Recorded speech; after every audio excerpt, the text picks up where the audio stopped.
நீ பொய் சொல்லாம இருக்கணும்டா, அதுதான் முக்கியம் என்று சொல்லுவதை நிறுத்தி, நீ ஃபர்ஸ்ட் மார்க் வாங்கணும்டா, என்ன பண்ணியாவது நீ ஃபர்ஸ்ட் மார்க் வாங்கிடு என்று எப்போது நம் வீடுகளில் சொல்ல ஆரம்பித்தோமோ, அடுத்தவனுடைய பொருளை எடுக்காதே என்று சொல்லுவதை நிறுத்திவிட்டு, நீ பாட்டு போட்டிலையும் டான்ஸ் போட்டிலையும் ஃபர்ஸ்ட் மார்க் வாங்கி அமெரிக்காவுக்கு போனாதான் என் மனசு குளிரும் என்று எப்போது சொல்ல ஆரம்பித்தோமோ, நீ சாப்பாட்டை இறைக்கிறியோ என்ன பண்ணுறியோ எனக்கு கவலை கிடையாது, நிறைய சம்பாதிக்கணும் அதுதான் முக்கியம் என்று எப்போது சொல்ல ஆரம்பித்தோம். வெற்றிதான் முக்கியம், அதை தேடி போகிற பாதையை பற்றி எனக்கு கவலை இல்லை என்று வீடுகளில் எப்போது நாம் சொல்ல ஆரம்பித்தோமோ, அன்றைக்குத்தான் இந்த சமூகத்தினுடைய அறம் பிழைப்பட ஆரம்பித்தது.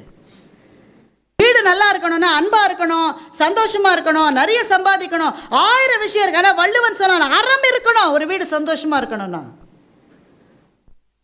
அந்த அறத்தை நம் வீடுகளுக்கு திரும்ப கொண்டு வந்து எடுத்தால், மீட்டெடுத்தால் சமூகத்தினுடைய குறைபாடுகள் நீங்கும்.